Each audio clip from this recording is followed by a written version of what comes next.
Hi, everybody. This is Jim Cornette, pro wrestling legend, and you're listening to the Book in the Territory Unprofessional Wrestling Podcast.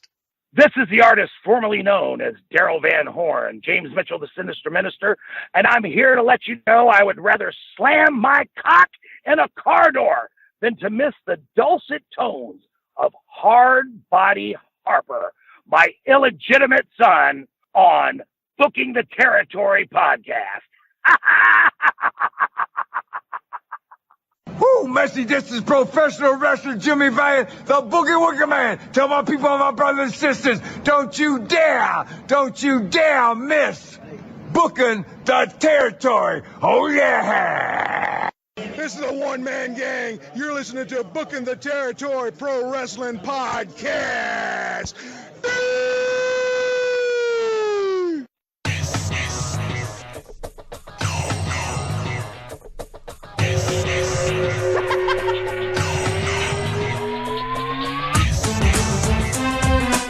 Welcome back, everyone, to this week's episode of Booking the Territory, the Unprofessional Wrestling Podcast, where today we're talking NWA Saturday Night on TBS from March the 11th, 1989. I am sitting here with Doc and not Hard Body Harper. He's late. It's becoming a running joke I see with him. He's getting his rocks off and whatnot as he just loves being late, Doc. But how are you? Silva would be here.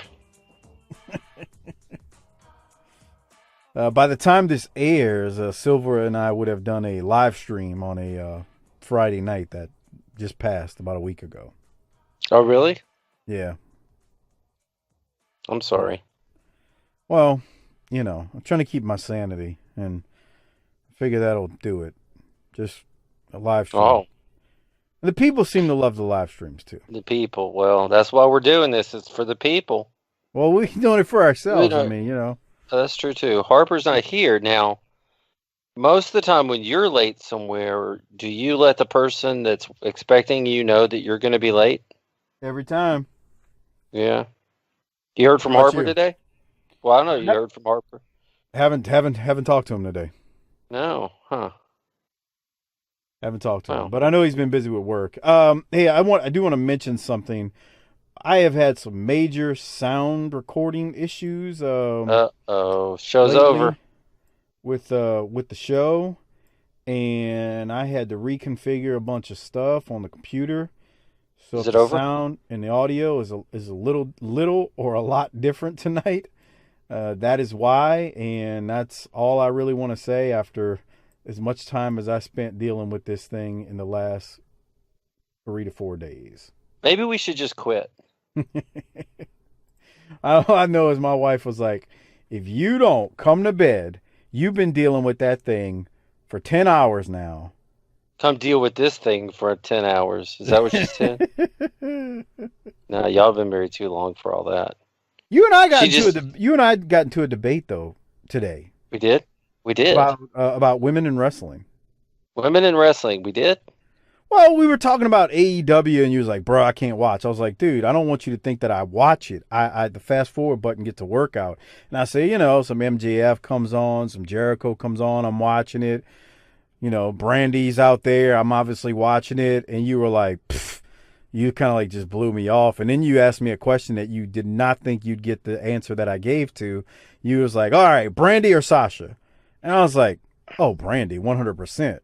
And that shocked you. See, but this is how I know you're not a white guy. What? This is how I know you're not a white guy. What does that mean? Because a real white guy wouldn't say that. A white guy would say, fuck it, why do I have to choose? I'll just take them both. Oh, okay.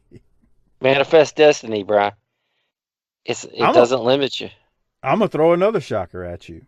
Uh-oh. Naomi did you finally find... looks better than Sasha. Naomi looks better than Sasha. Did you finally find out that Sasha wasn't all that great? No, I mean, I'm just saying, if you want me to rank them, you know, like as far as attractiveness and... rank them. Like they're just property. Okay. No, you are saying that. I'm talking about beauty and all that good stuff. And I'm just here to tell you, Brandy, Naomi, then Sasha. Oh. Where's Charlotte fit in all that? Not my cup of tea, brother. Ain't working for me. I'm sorry. And look, man, if that floats your boat, then What about knock yourself out. What about Nikki Cross? She's actually attractive in some strange way. But she's so good at the job she does on television. I would think like she might be like that in real life, like crazy. They're all crazy, bro. I don't know about that. I'm not. You can put that out there, not me. What do you think of Alexa Bliss, though? Is that your cup of tea? Okay. Since Harper's late, I mean, you know. Yeah, well, so she's a little too waifish for me, a little too small and skinny. I don't even waifish. Yeah, like a waif. I have no clue. Is that a white thing? It's a word. Is that a white guy thing? Waifish? No, it's a word. I've never heard that to describe a woman before. Oh. Waifish. All right. WAIF. You're definitely not Fritz von Mulkey with that comment because Fritz is definitely an Alexa type. Well, guy. she's a pretty hot chick though. I mean, let's be clear. She's beautiful. Oh my gosh, she's beautiful. Yeah. So very underrated as a wrestler too, in my opinion. I'll say she's cute. How about that? She's better than she gets credit for in that ring, in my opinion. Oh, okay. Very talented. So now all of a sudden, here we are, Mr. Current Product. I mean, I haven't watched in a while. I'm going off of. I didn't come here tonight to talk about Current Product, son. Oh, well, I didn't either. You know, I was just saying how I shocked you earlier today when I told you, no, Brandy is more attractive than Sasha. And you just were What's like, happened to Sasha that you've soured on her? Not a thing. I didn't sour on her. She's still the best women's wrestler in the world. Oh. Okay. But if we're talking about attractiveness for like my, taste, then I'm going to be like, yeah, Brandy, Naomi, Sasha. Definitely top 3 probably right there. Okay. Anyway, okay. Shout out to... What about Maria Kanellis Bennett? I'm going to get some heat for this one, but she doesn't do it for me. You deserve some heat for that one.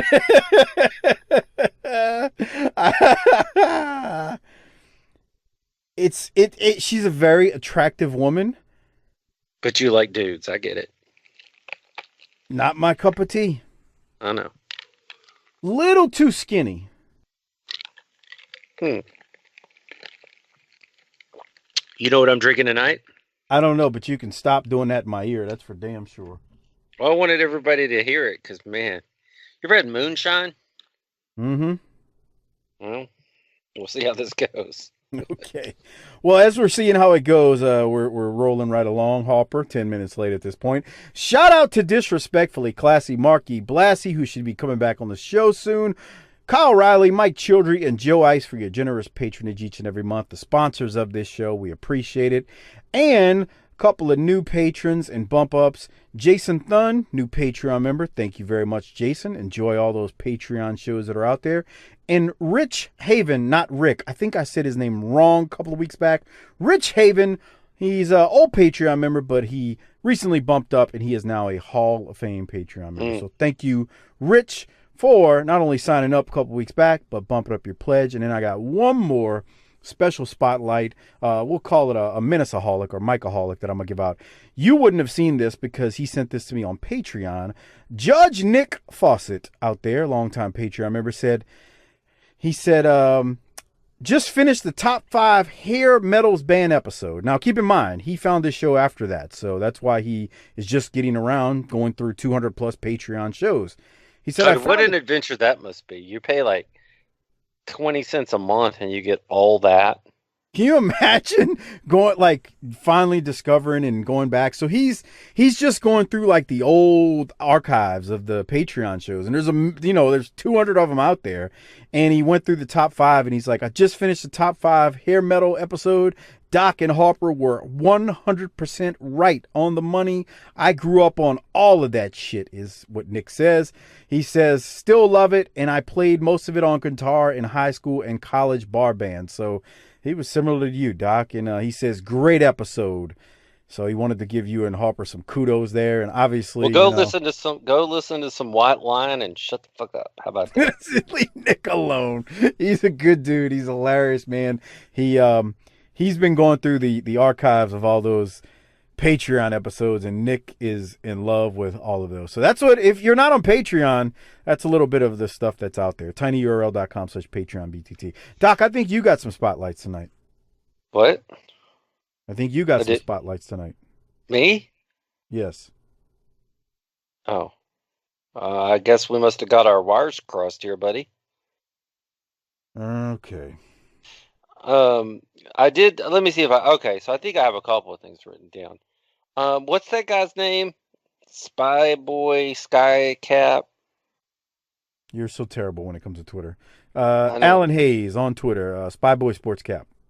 He didn't do anything for the show, which was a little disappointing, but he did do something on Twitter. I can't even remember what it was the other day, but it popped me, and then I thought I recognized his name. So thanks for the moment of levity in an otherwise depressing day.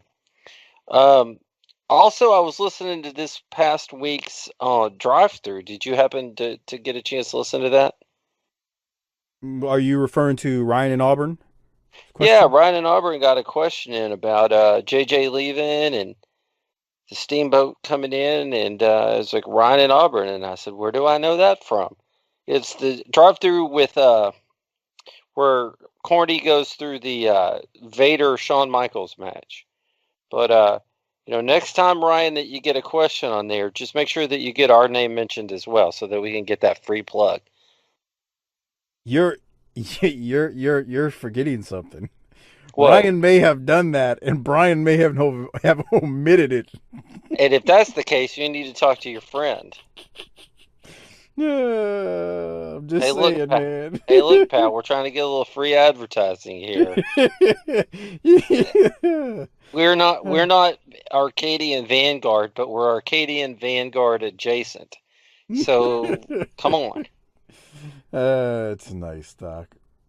All right. Well, keep going. So then, to keep the party rolling here, we did get a couple of 5-star reviews this week. We have one from Hernan 43.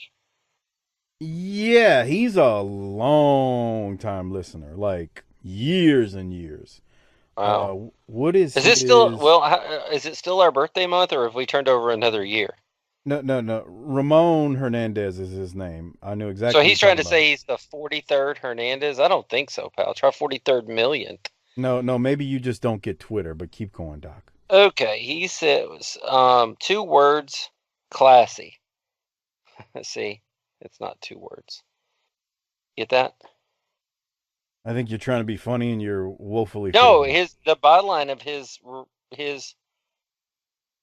review is 2 words, classy. Okay. A seriously excellent podcast. Old school wrestling fans, get your fix right here.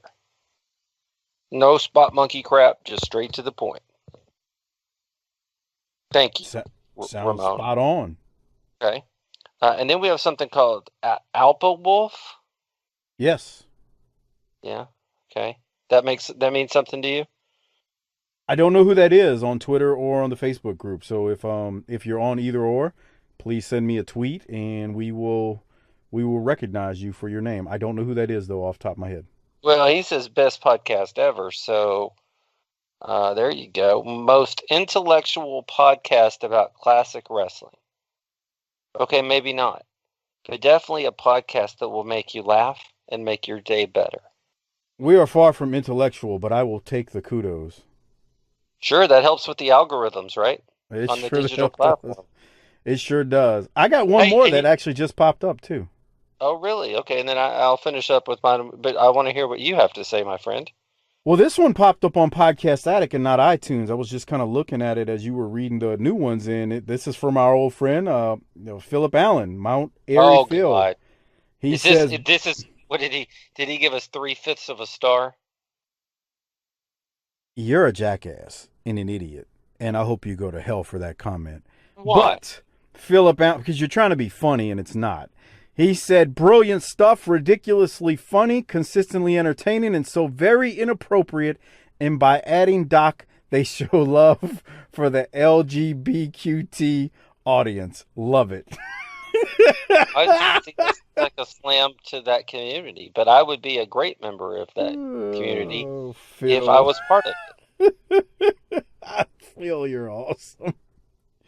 Oh boy. Okay, you got one more, you said. I just want to put everybody in the spotlight, because especially all the patrons, and here's why. We're giving you that additional content, but that additional content is different content. And so everybody gets the spotlight for listening to this show, because you don't have to pay extra for this show to be ad-free. That's a great point. We still keep this thing ad-free. We just have a lot of fun. So, all right, Doc. What else? Well, and one other. Else? I got one little call to action for the Army out there tonight. Call to action. Call to action. This is a little bit different than usual. Usually we want them to do something spot monkey-ish so that they can get in the spotlight. This is a little bit different.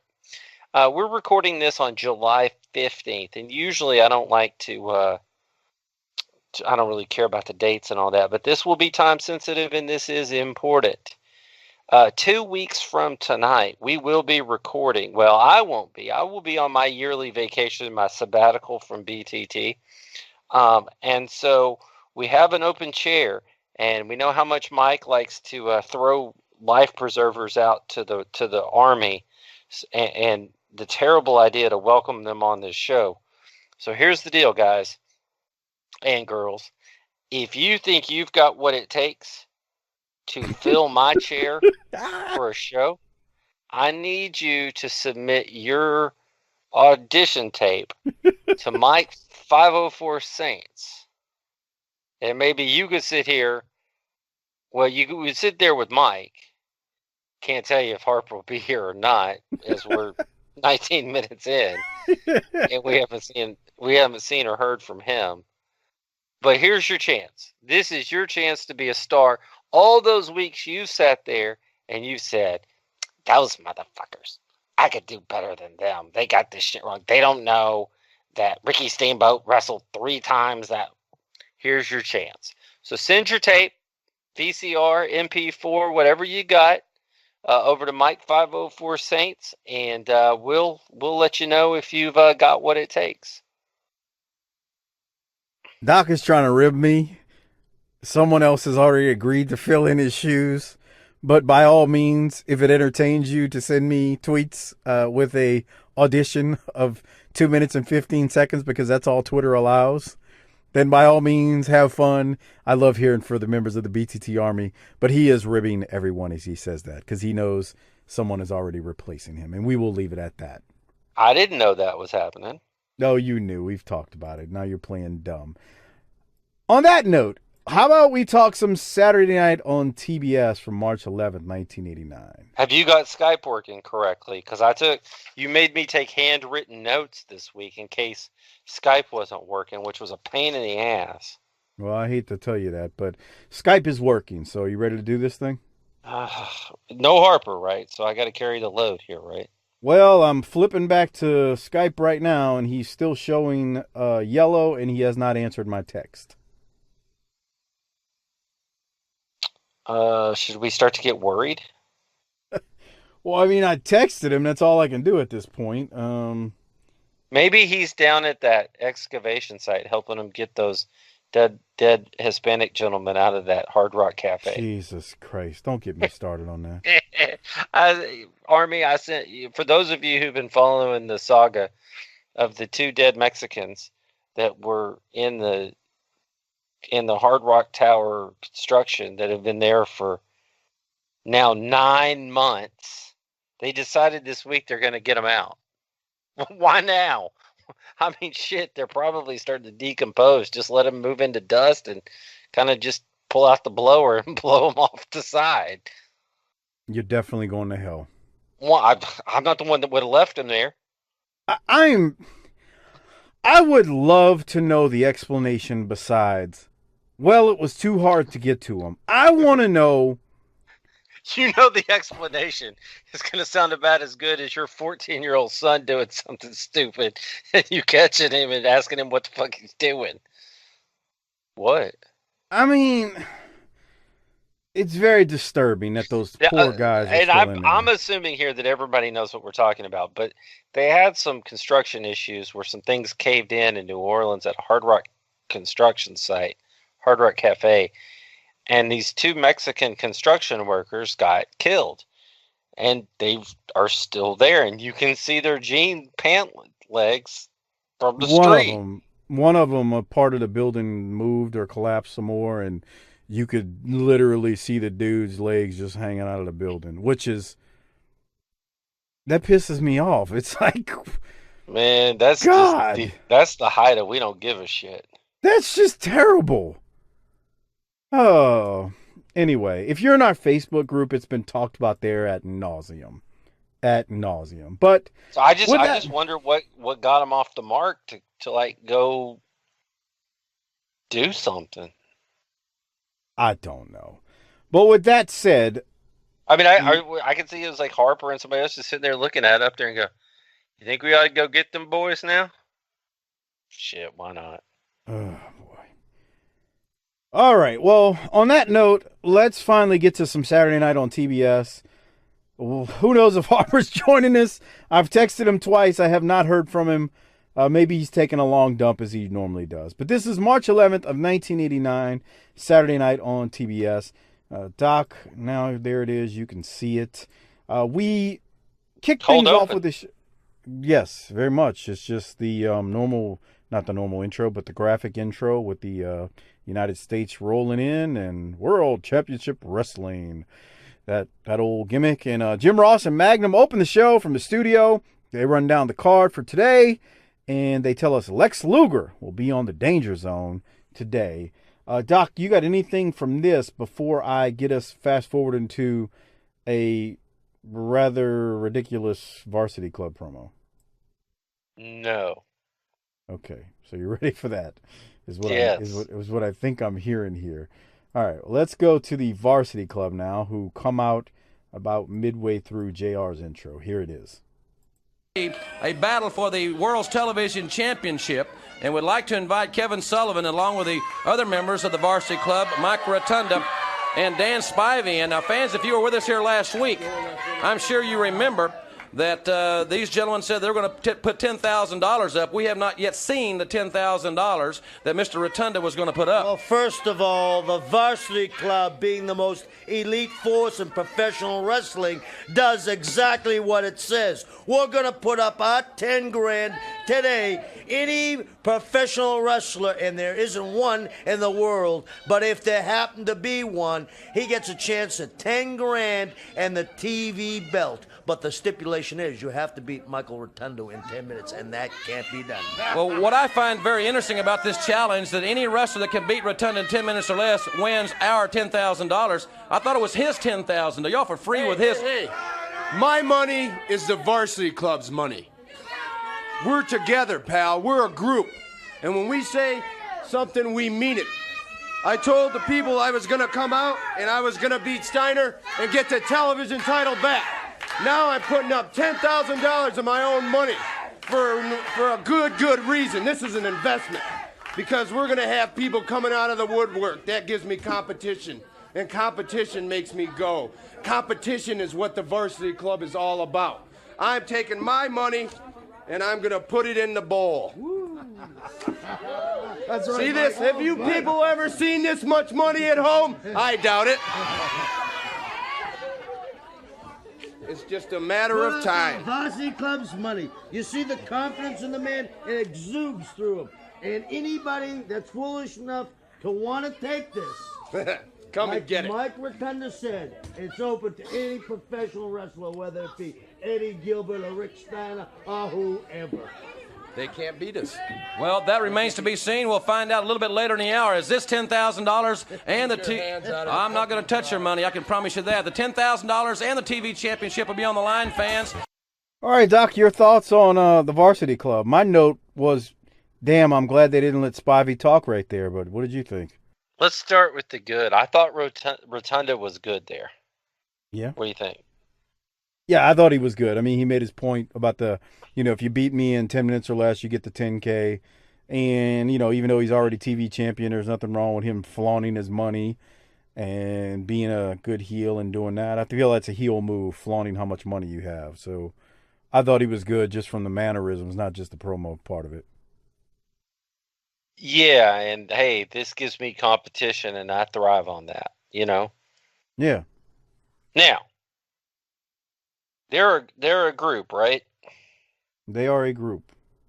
And would you say that VTT is a group? We are a group. So is your money my money? Well, I mean, we both have steady jobs where we bring in our own money, so I don't.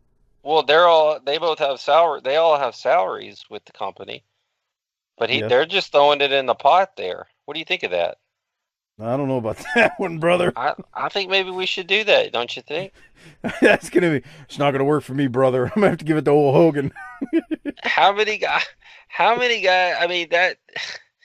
guys do you know that are like, oh, let's just throw all our money in one pool there and see what happens? I mean, maybe Karl Marx, but I mean, that's about it. That is not yes, I agree. So that's a little bit of a goofy piece of the puzzle there. I had not looked at it like that, but you make a point. I don't know if yeah. So here's the other thing. If you're going to bring out a briefcase, try to make sure that shit's full. That shit was a quarter full, which even though I saw some 20s in there, it looks sorry. It did look bare. It looked bare. You know what it made me think of? Remember when the Horsemen were at the table in 1987? And it's all the Horsemen and Dusty, and they got the money bag with the like $50,000 in it. Mm-hmm. And this is 10, so I mean obviously, 50 is more than 10, but the point being, like, you look at that visual and it was like, God, that was remember they had all the like stacks of money with the rubber bands around it on the table? Mm-hmm. You look at that and you're like, holy crap, that's a lot of freaking money. It definitely did not look like a lot of money. Even though 10 grand is not as much as 50, I kind of get where you're coming from. Also, go back to Smoky Mountain when Sandy Scott had the briefcase of money that time in early Smoky Mountain when he came out with it. I forget what the angle was. Now that I'm thinking about it, was it when they were trying to figure out who the master was? I can't remember. But they come out with all the money, and it's a briefcase full of money. The visual of the full briefcase. The briefcase was not full right there. However, I tell you what was full. Stan Lane. Well, hold on. I still got more to ask about this promo. Okay. Stan's dick dancing. We'll get to that in a minute. I need Sullivan to not be out there in a neutral tone sweater. He's the devil. I need him deviled up. Yeah, he looked like somebody's dad. Yeah. Middle-aged dad at that. Yeah. I didn't like that. Now, here's the other thing. Why is there a fucking fishbowl if you got a briefcase? I guess the visual. Glass, see-through. That seems like a lot of work. I mean, the fishbowl is a better visual than the 1/10 full briefcase. Because the money, you can see the money in the see-through fishbowl from every angle. With the briefcase, that little poot of jizz of money sitting in the 2 poots in the left-hand corner of that briefcase didn't look like much. No, it's looked like, man, I'd have been like, if this is all our money together, who's been dipping into the company, the community funds, man? Because the minute we pooled our money together, Harper would show up with some new gimmick that cost a lot of money. Would he even show up? Yeah, well, there's a valid point, but I got this first edition Space Invaders game. Really? Where'd you get the money for that? The pot. I even got an alarm clock to go with it. you know, rent's due next week. That's next week. I'll worry about that on Friday when I gotta pay it, bruh. Yeah, so at least Dr. Death wasn't out there having an aneurysm, and they had the good sense to keep Spivey shut up. God, no kidding. No kidding. Okay, so we keep going, and the Midnight Express take on Bob Cook and the Raider. Midnight Express are obviously going to win. I got some stuff from the promo after the match. Well, I have a timestamp here if we're going to be able to play it. I need 4:39. Okay, 4:39. All right, we're at 4:38. Here it comes. 4:40. Who was he giving it? Was he giving a thumbs up there? Who was he giving a thumbs up to? Was it Bobby or somebody in the crowd? I'm gonna give you one guess. Somebody in the crowd. Come on, it's Stan Lane, bro. Somebody got a thumbs up their butt later. That's nice. What else you got from it? I already played I made a comment on the video version on Patreon when he was when he was dong dancing. I'll wait till he gets there in here in a minute. So, does anybody love performing in the studio more than Stan? Of all the names? Maybe Ric Flair, because Rick's always kind of talking about the honey. Like he says, hey, like he's all, you know how Flair is cutting his promo, he go, honey, and he's always pointing out the women. But, you know, that's two peas in the same pod when you're talking about Rick and Stan, so there you have it. Yeah. So Bob Cook is the one not wearing the mask, correct? You're correct. Yeah. Bob Cook looks like the kind of guy that would call you a pussy for not wearing a mask if you were wearing a mask. Okay. I'm just saying. He bumps is good, I'll tell you that much. He's all right. Yeah, he's not a... Look at him. He's flying back. That's good bump, man. Yeah, he's selling that good. Bobby Eaton punches him, and he sells it. He kind of misses this, doesn't he? Stan got him across the back when he... There he is. Look at him wiggling. He didn't miss that. Stan wiggling. Dong dancing. They did a different finish than their normal finish, but man, they're on it. They're looking good. They got a hot feud about to tip off. What could go wrong?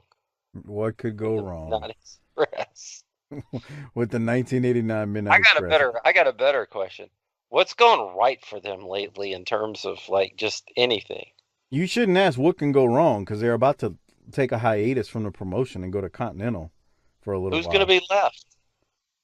They'll be. Dusty's gone. The show takes a turn when they leave the studio. I keep saying it. You're going to see exactly what I mean. The turn that it takes is very hard to describe.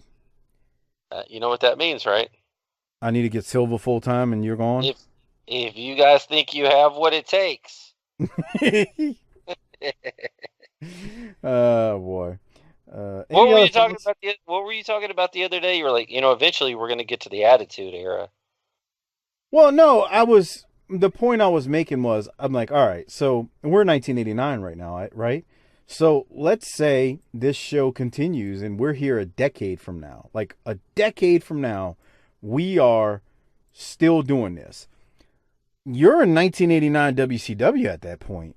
So, I mean, you're actually gotten past the good stuff with the NWO, and you're now into late 90s. And my point was, if that's 10 years from now, that's 2030. You're essentially covering classic wrestling for some kid that was the same age we were at this time. So am I making sense? You're actually, if we kept going and with the Nitros at that point, all of a sudden now we're not only covering it for people who are our age, but we're covering it for people who may not even been born in 89. like the 8, 9-year-olds who are watching the Monday Night Wars. Like, it's a whole new audience, in my opinion. That was the point I was trying to make. So what you're saying is we're never going to die? Well, I mean, I'm not saying that, but I hope I make it another 10 years, brother. It's not in the plans to pass away, of course. I mean, But if it gets in the plans, can we do it together? I don't know. Benoit style. I'll choke you out. You choke me out. We'll end it. We'll end at the same time. And on that note, let's go to the Midnight Express promo because this is some good stuff here. They're going to give us a really good promo right here. Here it is. This is after they defeat Bob Cook and the Raider. In all due respect to your great athletic ability, Jimmy, they've really got their work cut out for them with these Samoans. I think there's a few differences between the Midnight Express and Samoans, understand? Jim, the difference between the Samoans and the Midnight Express, when they're on the beach, they're climbing palm trees, shaking coconuts out of them. When we're on the beach, we're sipping pina coladas out of those same coconuts.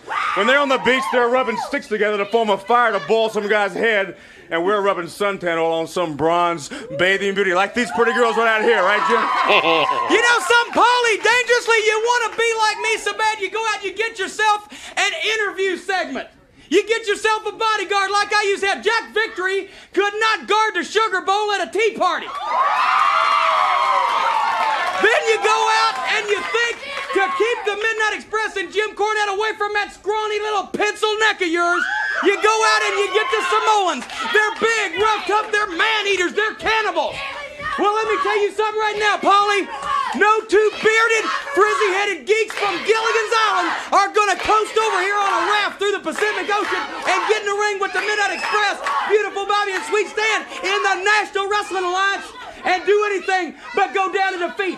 We beat all the best teams, and I don't care if we can keep the Samoans maybe from trying to chew on our fingers or bite on our legs. I hope Paulie feeds them. If not, I'll bring some fish heads to ringside so they won't be hungry, and if they've had their shots. And Paulie, the Samoans are going down to defeat, and Beautiful Bobby, Sweet Stan, and Jim Cornette are going to be knocking on your front door, and we're going to have the back door bolted so you can't run and hide. Let's talk about Stan, Doc. How good was that?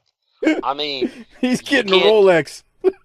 You can't do that today, but we didn't know. I mean, we kind of knew where Samoa was, but I mean, my wrestling experience told me that the whole island was made up of nothing but savages. Dude, look, my wrestling experience told me that, but by this point I was halfway educated on it. I knew where Samoa was, but I also had in my mind, I grew up with Afa and Sika, the Wild Samoans in Mid-South. So for me, when Stan says that at this point, I'm like, oh my God. And honestly, it wasn't the line about they're shaking coconuts out of a palm tree, even though that one actually sounds really bad now. It sounds worse now, obviously, than it did then. The one that got me was when they start talking about they're on the beach rubbing sticks together to start a fire to boil some guy's head. Jesus Christ. But Stan was great because Stan's just talking about, we're sipping on pina colada out of those same coconuts they're shaking out of a tree. I just thought Stan was so good, just so smug there. And here's the funny thing. But what he did that was so great was he drew the line about, look, these guys are savages and we're not. If we were out on the beach, we're living a different life than these guys. Yeah, basically he said they're over there doing savage stuff and we're over here sipping drinks and feeling titties. Basically what he said is they're too dumb to realize, while you're on a beach, you're trying to get laid and not shake coconuts out of a tree and boil a guy's head. Stan was great there. Yeah. That was good stuff. What else you got from it, Doc? No, I think Corny's good. And it's like, they're the ones that are still trying to push this as being serious here. They're locked in. Yeah, they really are. So, and again, they're professionals. Corny, Stan, Bobby, they're as professional as it gets, and you expect nothing else from them. Iron Sheik then defeats George South. Sheiky, baby. Doc, any thoughts on the Sheik and George South? Have you worked up your Iron Sheik speaking Spanish impersonation this week? Speaking Spanish, what are you talking about? We talked about that last week. No, we didn't talk about that. Well, we did, but that's definitely not going to happen, okay? Well, we joined this match in progress. I fuck George South up the ass. He take, well, I don't mean, no, Doc, you have to understand. I don't mean it literally. I mean it figuratively, okay? I bust his ass, and then I go bang his woman out. George South just hit him in the gut. I can't decide if Sheik's going to throw up or if George South is going to break his hand. Dude, Sheik's gut is rock hard. That's the thing about it. It ain't flabby. That thing is just... And he's flexing. He's flexing, Doc. That thing is just... He is like 8 pounds of sausage in a 7.5 pound casing, you know?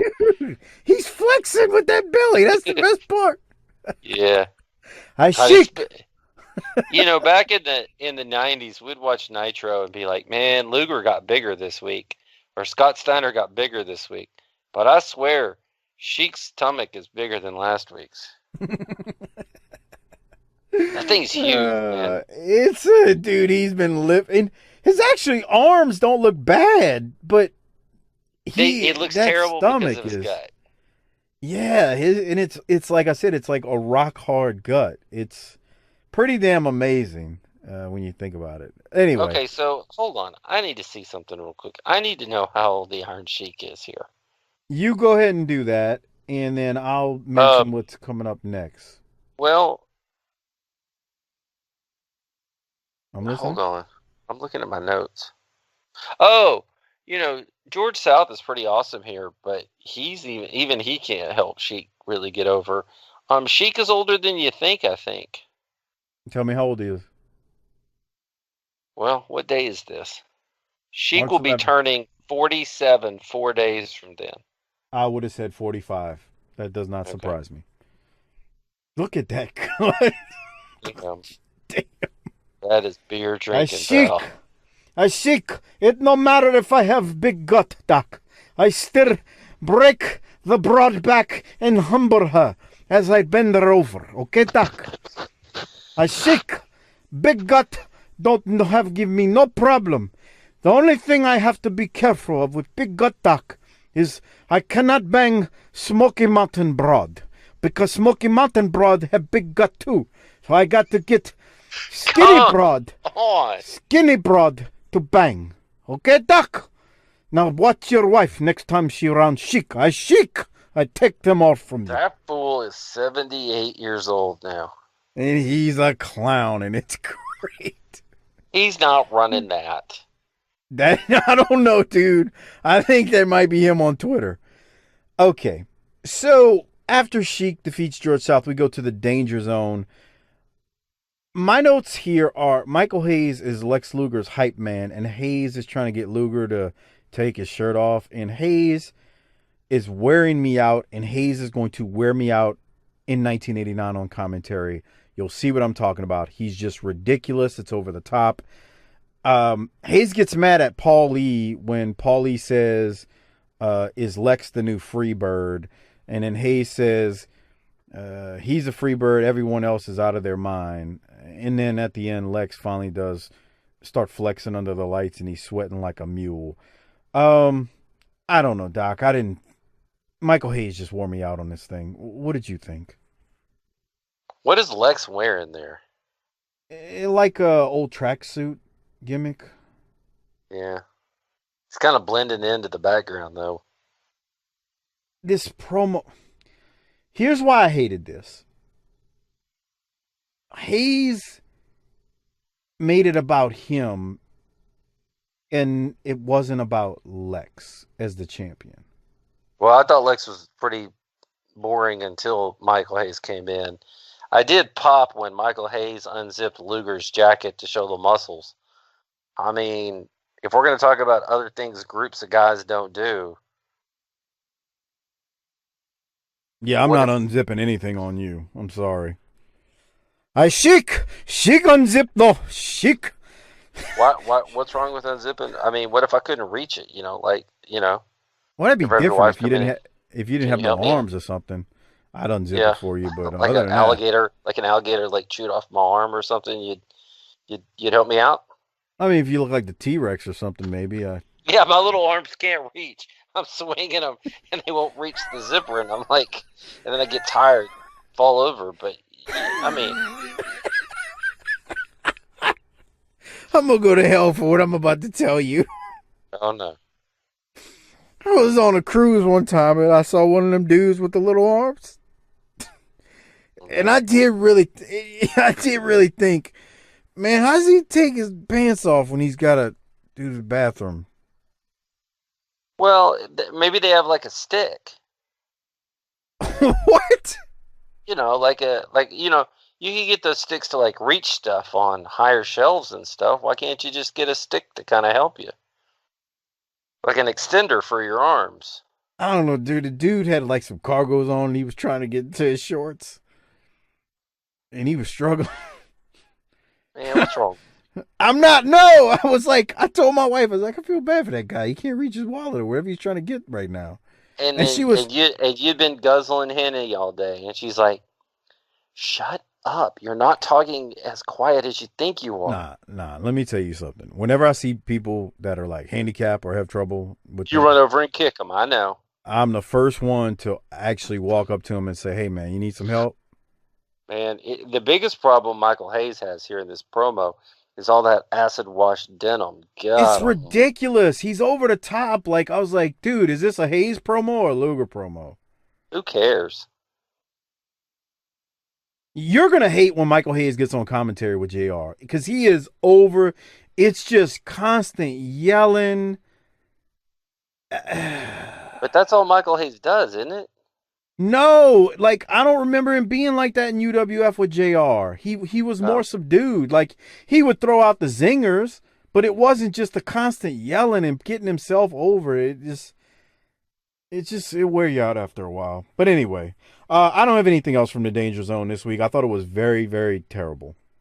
I didn't think it was very good either. Paulie did call women broads during this, so that's always fun. That's nice, Doc. What? You can't do that. I like things that you can't do anymore. You mean like Michael Hayes and JYD? I want. Oh no, we don't need no Toyota. I want to. You know, we're here to keep wrestling great, right? I just don't know how you're supposed to do wrestling nowadays without trying to offend someone. And here's the other thing: wouldn't it be easier than ever that in any point in the last 40 years to offend everybody and really draw some money? Yes. I don't get it. I mean, they do it in movies. They do it in cable television shows. They feed stereotypes. That's like part of it. Like, that's how you build heels in a movie. And not all the time. I mean, but like certain movies, like, you know, somebody does something in a heelish way. I just feel like I don't know how you're supposed to do wrestling without that. I will never understand that. Well, because here's where you're messed up and you're always going to be disappointed. They're not doing wrestling, pal. They're doing skits. They're doing routines.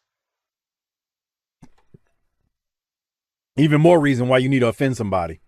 Right. These motherfuckers are out there doing lucha libre gymnastics events. They ain't wrestling. Well, speaking of wrestling, we go to the next match. We get Mike Rotunda, who defeats Cougar J with a submission victory. All I'm going to say about this is that damn fishbowl is stupid. Unless you're going to crack it. That I don't remember, because remember, I'm not watching here. That fishbowl needs to be shattered over somebody's head soon. I don't think you can do that, Doc. Well, you can in my wrestling promotion. It's good. F-U-W. Fuck you, wrestling. It might not feel good if you shatter a fishbowl. all heat, all the time. I hear you. We're hot-shotting everything, every time. We made it 4 minutes and 38 seconds into our first episode, and we were yanked off the air. Can you imagine? We had a girl take a shit, get fucked in the butt, And Oh, stop. what? What is wrong with you? I'm just telling you how I would promote wrestling. Well, let's go to your favorite wrestler of all time, Ric Flair. He's got something to say. He's also going to cut another promo. Is he your later. favorite wrestler of all time too? That's so hard to say. It's really not. He's the best of all time. Definitely one of my favorite promos of all time, for sure. But he's not as good as Bret Hart for you, right? Why would you say that? You love Bret Hart. I don't know about love Bret Hart. I like Bret Hart. I think he gets a bad rap for... Well, he screwed himself. Of course, if you listen to that nonsense. But, I mean, Shawn Michaels was the bigger prick of the two. My opinion. That is. Okay. Well, let's hear what Rick has to say. Yeah, let's go to Ric Flair here. See what he's got to say. As we promised, here with Nature Boy Ric Flair, former World's Heavyweight Champion, who last week on the program told us in the Danger Zone with Paulie Danger said that he had... You said the magic word, didn't you? And listen to these morons out here. Yeah, the word is former, but on a very momentary basis. And you know what you don't like about me? And I'm talking to you morons too, as you know that Ric Flair won't rest until he has that title around his waist again. Now let me say something that really gets my craw. To see Lex Luger walk out here, the big blonde Adonis that he has proclaimed himself to be, wearing that U.S. title. You know, there was a time when I was the U.S. champion, and that title meant everything in the world to me. And you know what, Luger? Just out of spite, just out of dislike for you, before I beat Steamboat, I'm gonna beat you. Just to shut that big mouth of yours up. The name, is Ric Flair. And wrestling's the game. Bottom line, whether you like it or don't like it, title or no title, Hero and I just happen to be a couple of kiss-stealing, wheeling-dealing, limousine-riding, jet-flying, son of a guns that are going to be the holder of the U.S. title and the World's Heavyweight Championship. And in about 10 minutes, I'm going to come out here and I'm going to make a statement to the wrestling world as only the champ can do. Woo! We will see the former champion in action, fans. And Doc, thoughts on Ric Flair right there. He's going to cut another one later. I can't well, I'm going to try, I guess, because that's why we're here. I didn't like this. All right. I don't like him talking about going after the U.S. title. Doesn't make a lot of sense to me. Well, Steamboat's not there right now, so... I mean, and even if it was just something to say, I want him singularly focused on the one thing. I can't sleep, I can't eat, I don't have my baby. You know, that kind of focus, not, I'm going to go over here just because I think I want to put it to you and take your U.S. title. He's got a guy for that. His name is Barry Windham. I think it's because Steamboat's quote-unquote traveling, and in the meantime, he's going to keep himself busy, and he's going to go take Luger's belt. Okay. I don't like it. All right. Well, I mean, that's the logic behind it, but what else you thought? He's trying real hard to get the people... I don't know about real hard. But, you know, we've seen over the last couple of years, people want to cheer Rick. Steamboat can't be the heel, so he's calling people morons out there to try to, you know, establish that he's the heel. Yeah, we've talked about how UI and Silver talked about how, you know, Steamboat wasn't doing any favors with all bringing Bonnie and the baby out, and here's Rick with all the women. Everybody's like, well, I don't want to be like Rick. He's got all the women. Heck with this family man stuff. Why do I want a kid, man? That shit'll just eat up my free time and all my money. Yeah. So will these broads, but at least I'll get my rocks off. Oh, it's nice. What? Well, we go to the next match. Sting Why would you defeats have the broads around if you're not going to get your rocks off? That's a big thing, too. You might as well have some kids. Kayfabe, brother. This is an open channel. I chic. It's open channel, Doc. We can't talk open. The only person who's out there doing any nefarious sexual activity outside of the bounds during a pandemic is your boy Harper. It might be where he's at tonight. I told Mrs. Duck that Harper found only guy I know that found a love connection in the middle of a global pandemic. Jeez. Bruh. That's a whole episode in itself. All right. Sting defeats Julio Barrera. Doc, thoughts? Anything? Can I get 33.30 for another 5-star classic? I already know what you're talking about here. You talking about Right the here. drop kick? Yep. Out the ring? Where Sting misses? How far do you think he missed him by? He didn't miss him by much, but it's very obvious he didn't even touch him. And Barrera sold it. He flew out the ring, over the top rope. Well, what's he supposed to do there? Sideswipe him, act like, and not sell it, and then come back over to Sting, have Sting do something to him to where Sting gets control, and then they go for it a second time. Okay. That's one way to do it. Okay. But not what he did. Well, and I'm not saying Barrera did the wrong thing there because, obviously he's an enhancement talent, and I'm sure he doesn't want to piss anybody off in the back, so he just was like, screw it, let me just act like it caught me, and I'll fly over. That's what I was thinking, but I just wanted to, industry insider. I want to make sure we're. I know. I don't never claim that. That's just my 2 cents, but I'm sure other people would agree or disagree. Okay, Sting cuts a promo after this thing that's not good. I ain't playing it. He doesn't even scream. All he says, "Peace, love, and rock and roll, dudes." Jesus Christ! I wrote that down too. What a fuck, God. I mean, I here's the thing. I actually like playing Sting promos when they're like pathetic. Like when he does a scream and says something dumb. Like I think it's funny. But when he does this stuff where it's just he's wandering right now. There you go. He's saying it right there. Peace, love, and rock and roll, dudes. Cowabunga, bro. I was like, okay. Tell me what's the big deal? I'm still waiting.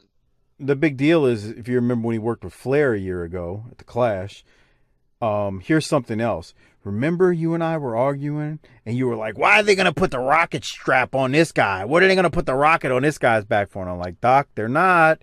It's going to be a few years before he even wins a title. It's even going to be longer before he becomes world champion. He did not step into this promotion and all of a sudden was the man. And you were like, whatever. Bruh, we're still a ways away from him winning the world title. He hasn't even won his first title yet. Well, there's a reason. Well, he's getting close to winning his first title. I don't know if I should say that, but I won't tell you how or when, but it's coming. It's not far off. Okay. On that note, Ric Flair is in the studio wrestling. Always a treat. This may be Ric's last studio match because they're going to leave the studio April 8th. You need to stop saying that. I wonder if he's got any more. This we'll have to track it. This may be Ric Flair's last studio match, and it's against Greg Evans. Flair, 7 minutes to beat this guy. He beat him with a figure 4. Doc, any thoughts? Why does it take 7 minutes to get this job done? I knew you were going to say that. I put that in my notes, too. I was like, why didn't it take him 7 minutes to finally beat this guy? But, what are you going to say?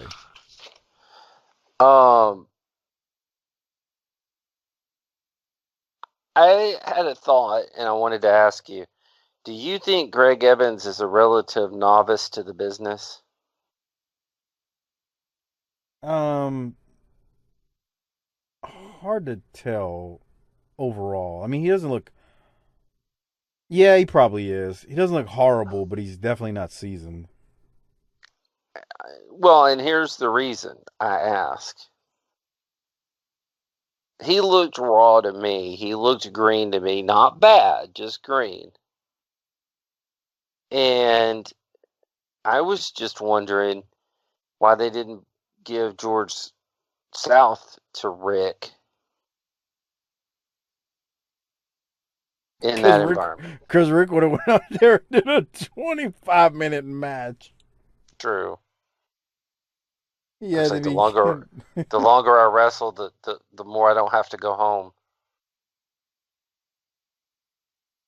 And he's done it before with George South. He gets in a studio match and they're out there for 20 minutes. The chops were pretty vicious. Oh yeah, but that's always. It doesn't matter if it's an enhancement talent or not. I mean, look at him and Ronnie Garvin, December of '85. That's all we can say there. In the studio, just killing each other. Now, I had a note on here, but I can't remember why, and it said, "What is Greg Evans thinking? Did he do something crazy in this match?" No, why? I don't know. I don't remember. My note just says, "What is Greg Evans thinking?" No, I don't think he did anything crazy. Okay. Like to piss Flair off or something? I don't know. It's the only note I wrote. I don't think he did anything crazy. I thought he did all right. I mean, he's definitely young. I mean, he definitely isn't a seasoned person in there, but he's fine. Okay. Anything else from it? Always good to see the champ. Well, he's not the champ, but you know what I mean. By the way, he wins with a figure four, and a few years ago you said Rick never won a match with a figure four. No, I called it one of the top 5 finishing moves, and you and Harper said he never won with that, and I said That's he not sure true. did. Roll tape back. That's not true. What? You heard me. You heard me right the first 5 times. No need to say what. That's. No need for what. There's no need for the what. Steve Austin is not here. What? No. You ain't going to do that. Okay. Flair wins. Let's go to Flair's promo after his match. For heavyweight champion of the world with a brutal attack on a youngster. Huh? That's the way you and I used to do it, pal. You understood what it was to be a man. He found out. This is a man right here. He pays the price. Now, oh, it ain't Luger, it's not Steamboat, it's Nature Boy. Bring that camera over here, Jackie. It could be you and I tonight, baby. Here's how it stands. I'm walking out here, and you know, pride and honor and wealth and family are all institutions that we love, admire, cherish. You got eyes for me, don't you, baby? I don't blame you. But the bottom line is, right now, there's 2 people in my target zone. And you can ask roughly 5,000 women across this world what it's like to be in my target zone. I always get what I want. Woo! Bottom line. So Luger, you big blonde Adonis, you're first. If Barry Windham doesn't get you, I'm going to get you. If the varsity club doesn't get you, I'm going to get you. Bottom line, Luger.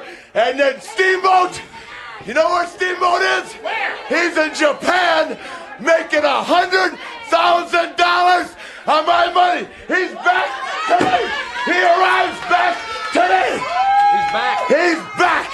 And Steamboat, you know, in a very few short hours, you gotta look your maker in the eye.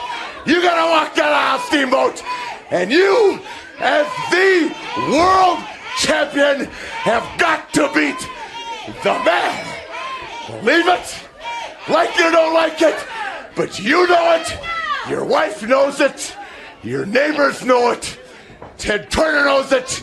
Jim Ross knows it. Hero knows it. Magnum knows it. Now, Steamboat, you have got to walk the aisle and beat the man. And believe me, pal, that's no cakewalk. Woo!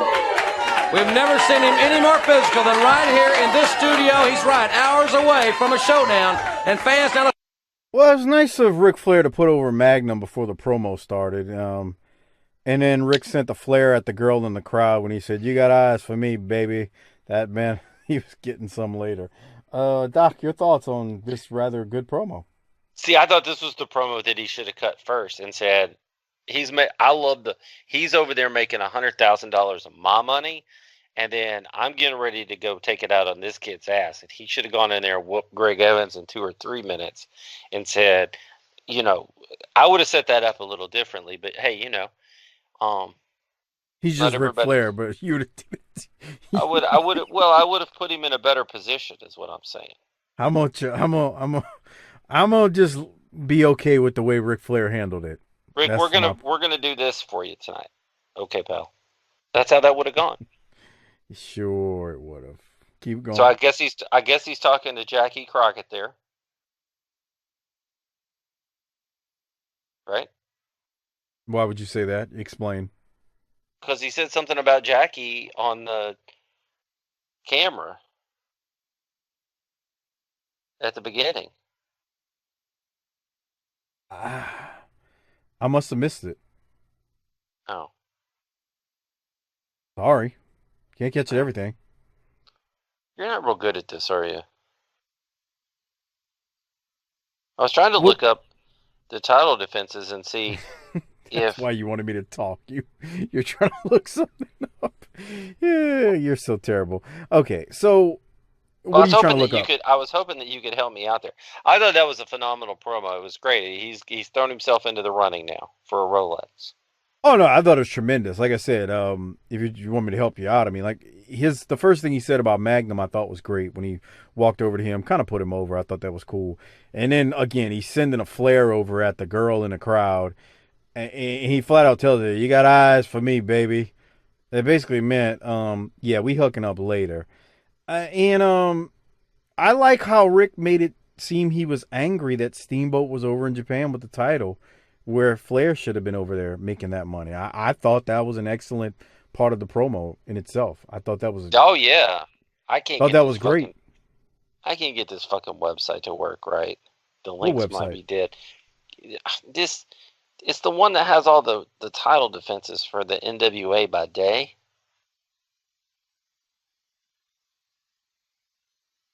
Oh, and it's not coming up. Man, these GeoCities websites that these fucking wrestling nerds make are fucking impenetrable. Impenetrable. You can't get in there to get the information out because this shit's fucking like Chinese finger lock. Impenetrable and impregnable. My style is impetuous. My defense is impregnable. My style is impetuous. My defense is impregnable. I want his heart. I want to eat his. I want his heart. I want to eat his children. Is that the greatest promo ever, dude? I mean, really? I will never forget watching that live. I mean, I was with my good friend who still lives in New Orleans, and he is a big time wrestling fan. He is a huge wrestling fan, from Mid-South to Crockett Promotions to when it became WCW to the Monday Night Wars. He is a huge wrestling fan. And when we watched that fight and Mike Tyson said, My style is impetuous. My defense is impregnable. I want to take his heart and eat his children. I'm ferocious like a lion. Me and my buddy looked at each other like, what the hell did he smoke before that? And that was like a wrestling promo. Like we thought, you know how people sometimes click out for a second and they just start speaking in tongues? Mm-hmm. Like that's what we thought. We were like, he just clicked out. He's out of his mind. Oh, bruh. Tyson was awesome when he said that. I mean, that was an amazing promo. And the other thing I'll say about Rick on the way out there was, you know how many guys we've watched wrestle 7-minute matches and then get up there and huff and puff and can't talk and have to stop and grab their knee and bend over and catch their breath, and Rick's just making passes and lamenting lost money and telling Steamboat that It's his belt. Tim Horner. I wasn't going to say anything, but I'm glad that you did. Well, tell me, Tim, look, we're not joking. Tim would work a 2, 3, 4-minute match, and he'd come to the podium, and he would be... That bridge will wear you out, pal. Dude. You get winded getting into that position and then getting out. All right. Any other thoughts on Rick there? That was a great promo. No, it really was. It was good stuff. Barry Windham defeats Gator Gilmore with a superplex. Any thoughts on that, Doc? Gator Gilmore looks like a cop. I won't say that, but Barry dominated him. Son, where you been? I'm gonna have to ask where you headed. Where you coming from? Son, you got a panty on your head. Even though that wasn't a cop that said that. By the way, if anybody out there is wondering, Hopper has never replied to my text message, so I have no clue where he's at. And actually, I'm starting to worry a little because he usually will respond. So it's just like that episode of Raw where they were putting over Benoit, and then they realized about 15 minutes before they went off the air that we were like making fun of him, and now we got to start eulogizing him. No, because I doubt that Hopper pulled the Benoit. Oh. That's why I'll say no to that. I explained Benoit to my kid the other day. Wow, okay. Yeah. It's interesting. We had some interesting conversations after that. Yeah, I can't imagine trying to explain Benoit to a 8-year-old. Yeah, he doesn't think Benoit's a bad guy. Until I said, well, what if I killed you? Would I be a bad guy? And he goes, well, yeah. And I'm like, well, then Benoit's a bad guy. And he goes, oh. I see. He goes, but you don't jump. He goes, but you don't jump off the top rope and headbutt people. And I was like, well, that's fair. Yeah, I don't. This kid's really been binging the network, huh? Bruh, he's got 5. This is no bullshit. He's got 5 hours of wrestling themes loaded on his iPad. Wow. Yeah, he wants to come on the show and have you play themes and him see how fast he can tell you what they are. And what do you think about that? I have some reservations on multiple fronts. Can you imagine his friends discovering him telling his friends, I was on my dad's podcast, and them pulling this up, and not necessarily pulling up that episode, but pulling up other episodes. Yeah. And that might not go over well. Well, and I also don't know that we could play the songs. But man, I mean, he knows, like, I mean, you play Tyson Kidd, within 3 seconds, he'd say, that's Tyson Kidd. Good kid. Good kid. He's, every chance he can, he tries to put it on the network. So yeah, he's really leaning into wrestling here. And man, we've been watching some documentaries like The Undertaker and the Ric Flair stuff, and it's like, man, they walk straight up to that line of kayfabe, and it's like, yeah, you got to watch him with that. I'm like, he's not going to ask any questions, but in another year, he's going to ask questions about this shit. Come on, Vince. Oh yeah, I think mine figured it out by the age of 9 or 10. He was like, so this is some phony shit. And let me tell you, that was the first step in him not wanting to watch anymore. Well, yeah. Besides the fact that it was 3 hours too long. Well, yeah. Every Monday night. But, All right. So we keep going. Barry Windham cuts a promo. It's very quick. Barry with the 5 o'clock shadow is really good. It's sleazy, it's slimy, very heelish look. I love it. Barry called Lex Pally and promised to bring, bada bing, bring back the belt to his waist, the U.S. title, that is. Doc, do you have any thoughts on Barry? He also called Magnum Terry Allen. Yeah, but I mean, that was kind of well known. I know, but I mean, he's out there being real with folks. Oh yeah, ain't nothing wrong with that. And then he had a line. He goes, "This wrist is whatever I want it to be." Yeah, that was good. That was a great line. Yeah, that was good. I'm gonna play this next one, unless you've got anything else from Barry right there. Anything else? No, I just want to see my girl. Hey, I know where Harper is. I bet you he's having a conjugal with Sonny. Oh my God. Do we really want to talk about that right now?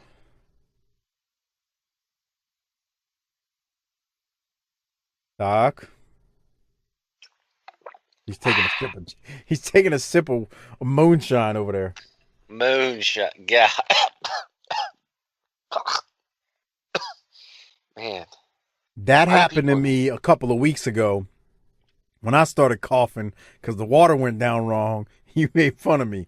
So go ahead and try to talk while you're coughing. No, I'm jackass. good, but why do people drink moonshine?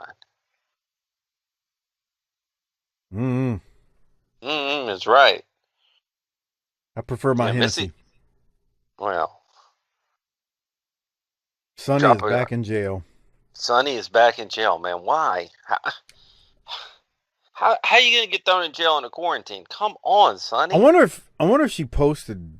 I wonder if she got out and is now just waiting on a court date, but she'll be right back in. Maybe she misses the 3 hots and a cot.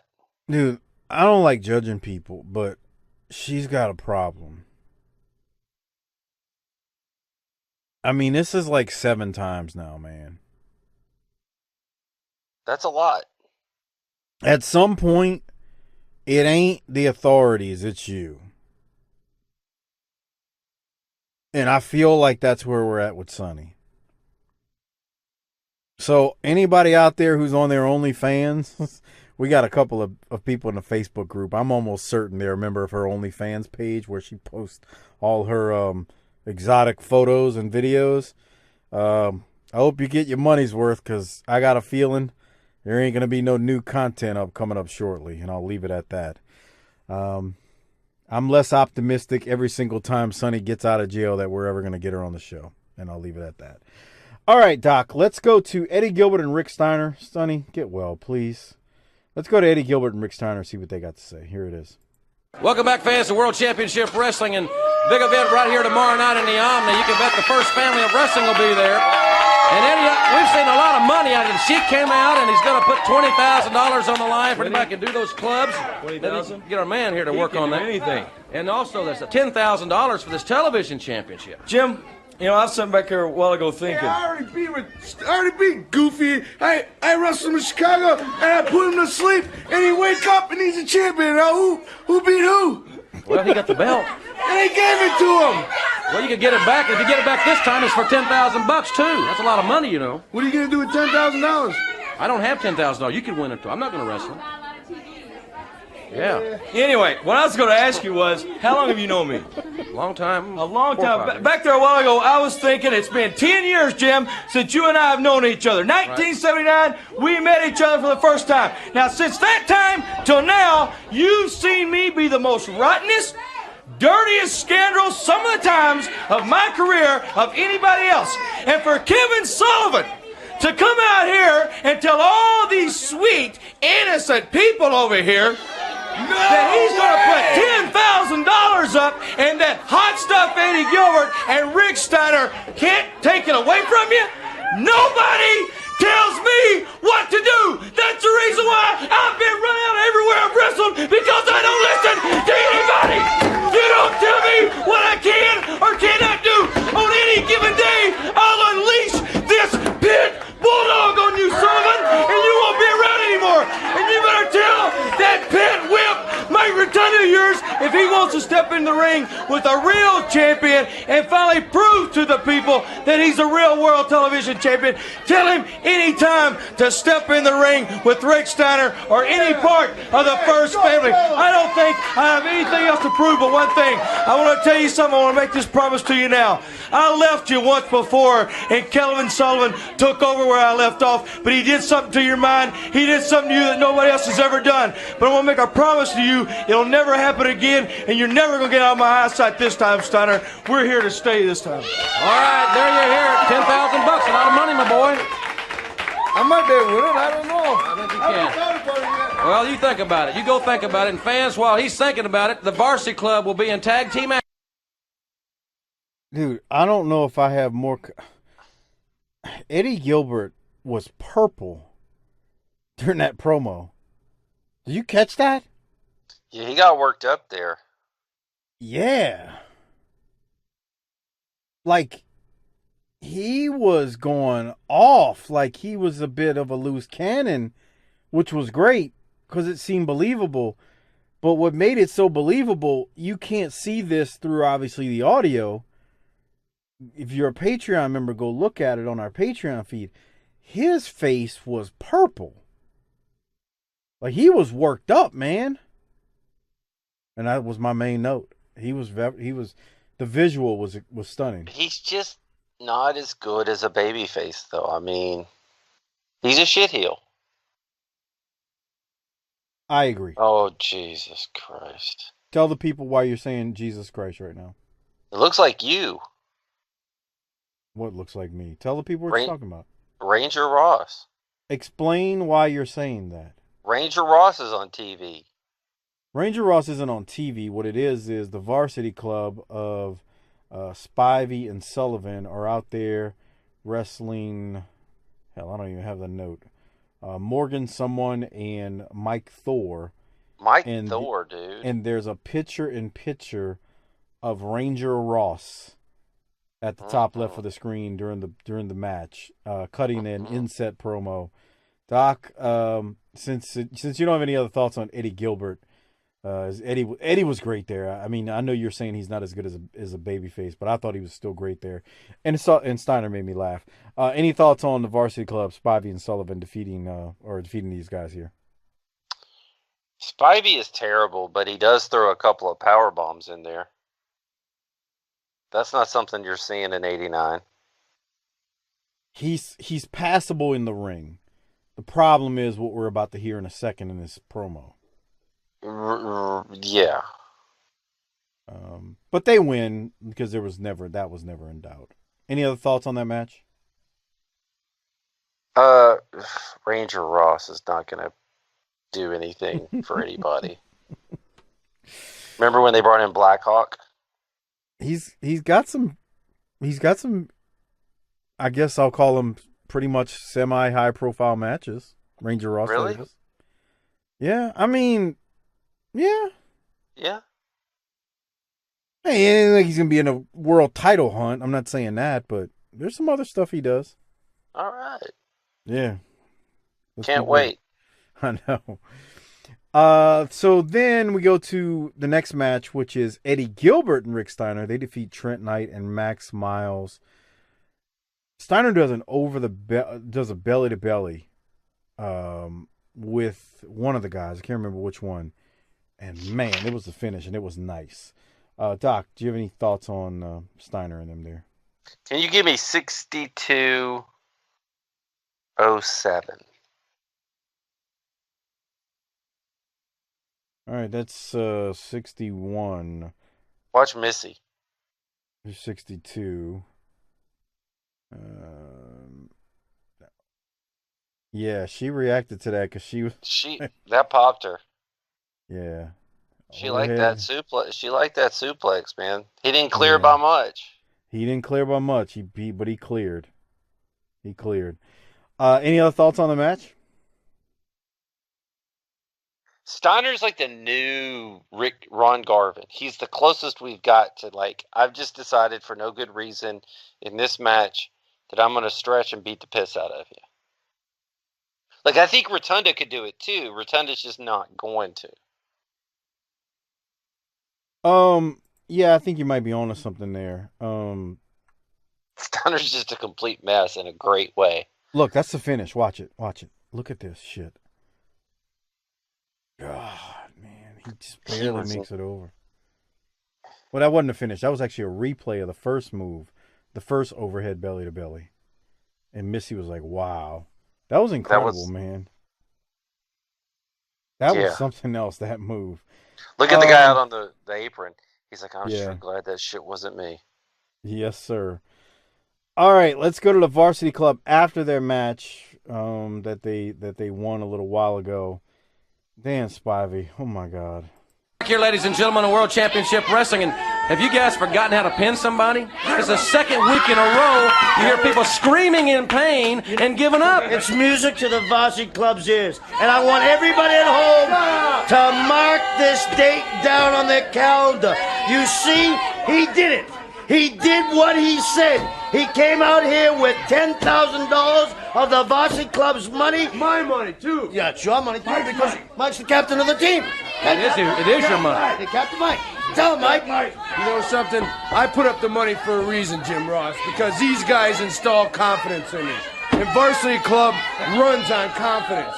If we weren't confident athletes, we would have never achieved what we did in the amateur world, and now we're out to prove it in professional wrestling that the Varsity Club is elite, and we will go down in history as being so. I'm sure Vince Dooley's not real proud of you right now, big man. Who cares about Vince Dooley? He's on his way out anyway. Besides, I don't want to talk about Vince Dooley anyway. I'm going to talk about the Varsity Club, what we stand for.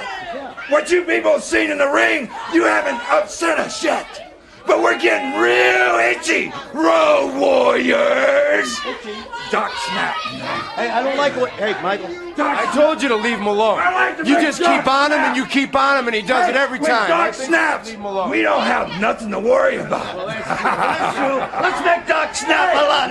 There's two things you people got to understand. Doc may snap. That's one. We're good. The second thing is, we know it. He kills me. All right, I think we've heard quite enough, ladies and gentlemen. To provoke Dr. Dusty Williams. Good God, that was awful.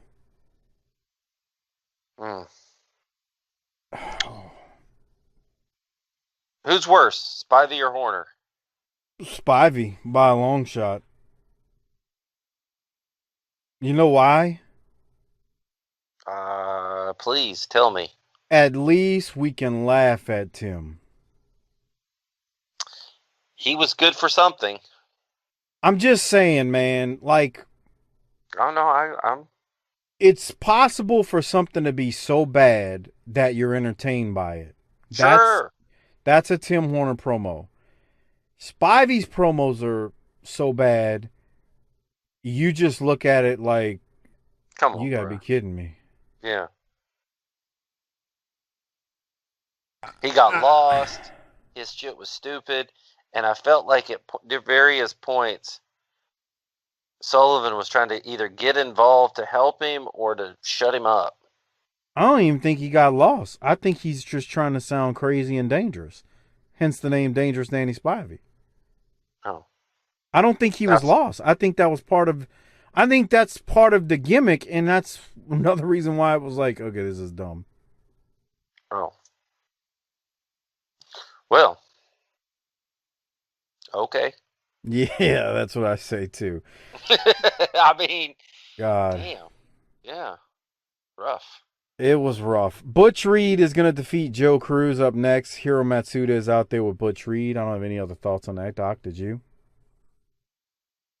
No. All right. From there, we do get the Samoan SWAT team up against Randy Mulkey and Bob Emery. Hold on, let me get to it because honestly, this match, when we go to it, it's right after the commercial break, and we appear to have just missed a Mulkey splat. It's at like the 113. Let me see if I can see it. Nah, he was outside the ring. Watch that. I got you. He's already outside the ring, so that tells me Mulkey had already. We just don't give a shit about like catching beginnings of matches anymore. Oh man, TV company, brother. TV company. So we see another picture-in-picture Ranger Ross, who we are told by JR that Ross is heading to the NWA. Randy Mulkey in this match makes up for whatever we missed early on with the splat, because he takes a vicious backdrop at one point. Then he's kicked by one of the members of the Samoan SWAT team. And dear God, it took his head off. Randy Mulkey, I just got to give him credit. That dude bumps like a soldier. He is a world-class bumper in making sure he gets things over. Like, he does not just fall backwards lightly. He is always getting just getting manhandled. This was entertaining just for Randy Mulkey. What did you think? It was all right. I like these guys, so I'm ready to see them get it on. Secret Service is dumb. Yeah, what do you expect, There's that backdrop. He sold it. I think there's actually another one, but Randy Mulkey just... I think this is the kick we're about to see here, Doc. Watch this. Oh. See you later. Dude, he knocked him into next year. Pow.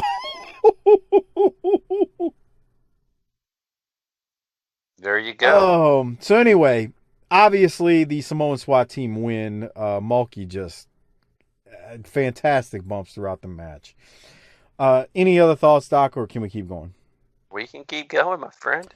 Paul Lee, Jack Victory, and the Samoan SWAT team, they cut a very quick promo. I didn't have anything from it though. I don't have any notes. It was I liked it I liked the SST playing with Paul's phone. That was the only note I had. Yeah, like they had no clue what it could have been because they're savages. Because it reinforces that they're climbing trees to shake down coconuts and boiling people's heads. Yeah, they're unintelligible savage. Look at him. He's acting like he's on the phone. They're kind of disrupting the promo because they don't know what the hell is supposed to be going on. They're just out there. Right. Yeah, they're acting wild. It's not actually what's said. I believe the term is wilding out. Wilding out. There you go. And then we get a match at the end to close things out in this episode of JYD, Michael Hayes, and Vincent Young versus Cruel Connection 1 and 2 and Rip Morgan. In this match, as we're getting ready to close this match out, Michael Hayes is not happy about his team coming out to Vincent Young's music. Why would he be? Well, I wouldn't have been happy about having to wrestle with him doing this breakdancing gimmick. Nothing against Vincent Young. That too. Jesus Christ. Hayes hits one of the Cruel Connection guys with the DDT, and JYD, Young, and Hayes win. Young is still dancing after the match, and JYD is in the ring watching and thinking, look at this white boy. That was my note. I got to try to get to it. It's the end of it because he's dancing, and JYD is like, look at this white dude. Like, watch him. He's going to come in the ring. Watch. He's going to start dancing. Do it. Look at do your little thing there. He starts dancing. He's breakdancing, and look at him. He's looking at him. Look at Dog. He's not moving. It's like, look at this white boy. This white boy doing some moves. That was fun. Anyway, that was that. So after the match, they cut a very quick promo. JYD, Hayes, and Young. I don't have anything from it. There was no notes from it. It was so quick. It was like 20 seconds at the most. Doc, thoughts? Anything else before we close out the episode? No. Yeah, I don't have anything either. All right, so we got to take care of some business. Actually, we have to rate this thing, and we have to give out some Rolexes. Before we do so, I want to remind you, please consider becoming a patron at tinyurl.com/PatreonBTT. We've got another Clash coming up in a few weeks, about 3 weeks away at this point, 3.5 or so. So we got another Clash coming up. That's going to be the one where it's from New Orleans, Raging Cajun at the Superdome, where Steamboat and Flair take on each other in the second of their trilogy matches, and that one is going to be 2 out of 3 falls. So that one will be coming up. That'll be on our Patreon feed soon. And again, if you've missed the current Patreon episodes, we've been doing some live streams, and we've also done we did a Clash a few weeks ago, and we did the last pay-per-view with Flair and Steamboat 1. So please consider becoming a patron at tinyurl.com/PatreonBTT. Great way to support this show and get tons of extra content. If you're missing out on the fact that there's no longer a Smoky Mountain show and 2 BTT shows every single week, trust me, there is plenty up on our Patreon feed at tinyurl.com/PatreonBTT. Doc, I'll tell you what, I'll rate this one first. An hour and 22 minutes, minus commercials and whatnot. But I was entertained by Rick and Stan. So I'm gonna give it a B. I'm okay with a B here. There were some other things I was like, but I'll give it a B. What are you giving it? Well, I think that I will also give it a B. For many of those same reasons. I need some Tic Tacs. Tic Tacs? Yeah, hold on. What? Are you driving and just got pulled over drinking Henny? I mean, what do you... Tic Tacs. Tic Tacs. What are you drinking? Drink too. Oh, just some water. How do you take breath mints and then drink water? Well, I took the Tic Tacs out and took a sip of water first, and then I put the Tic Tacs in. Well, there's only one good flavor of Tic Tac. What's yours? No, I just had some mint ones just now. I don't know what the white ones. Yeah, what do they call them? Winter Fresh or whatever. I don't know. They're the white Tic Tacs. No, the white ones. Yeah, they're like Winter Fresh to me. Okay. Hey, anyway, you're giving it a B, right? I'm giving it a B. All right, so we're in agreement. We're both giving it a B. All right, so we need to give out the Rolex before I do so. Thank you to everyone who's been using the Amazon referral link at tinyurl.com/BTTAmazon. Another great way to support this show. You don't get anything extra, but the show gets a little bit of kickback in return when you use that link. Again, it's tinyurl.com/BTTAmazon. Give that link to the wives, the girlfriends, the boyfriends, family members, whatever you have in your life, side pieces, all that good stuff, and tell them to bookmark it and use it every time they purchase something on Amazon. tinyurl.com/BTTAmazon. Doc, you go first with the Rolex. I think I know who you're going to give it to, but let's see who you're going with. Well, I think it's a 2-horse race. And I think I might surprise you. I'm giving it to Stan Lane. I'm actually kind of shocked. I thought you were going to go with Rick. I thought he gave a really short but strong promo that painted some interesting visuals, and I'm going with it. Yeah, I have to go with Stan too, and the thing that Stan did there was he kind of used a stereotype with the Wild Samoans, with the shaking of the coconuts out the trees and all that good stuff, and he basically insulted them. It was a babyface promo, and then he talked about how when he and Bobby were on the beach, they're not shaking no coconuts, they're drinking pina coladas, using the coconuts that the Samoans are shaking out of the trees, and they're oiling up some babes, as Stan said. Oiling up babes. Good Lord. Which made me think about, he brought up the pina colada thing, right? So it made me think about the promo that Stan cut when he first came in. He's like, I got a call from Jimmy, and I put down my pina colada, and Jimmy said, well, how would you like to come up here and make $1 million? And I slapped all 6 of those women and said, sure. Like, why'd you have to slap the women, Stan? You just could have handled your business and then left that night. I'm confused. But anyway, him pulling out the pina colada line again kind of popped me. So I'll leave it at that. Doc, what else do we need to talk about before we get out of here tonight? Because I think that's about going to wrap up this week's episode. It's a lot of free content we've laid down this night. Oh, yeah. Maybe we're done. I think we are just about done. Still no word from Harper, so I really do hope he's all right. I'm going to have to call him when I get off. But I want to remind you all, if you are enjoying this show and what we do, consider becoming a patron. And check out a couple of friends of ours. Our Vantage Point, the Retro Wrestling Podcast with Joe Murata and Michael Quinn. The northern version of BTT, slightly classier, a little bit more professional, but still fun nonetheless. Also, check out the Bottom Line Cast with Mike Prue and JV. They do our ECW show on our Patreon feed. Good show. Check out the Bottom Line Cast on the career of Stone Cold Steve Austin. That's all I got. for myself and Doc and Harper, who's not here for whatever reason, Doc, I think we're going to get you to hit the tagline tonight. So why don't you do that for us? Book it, bitch.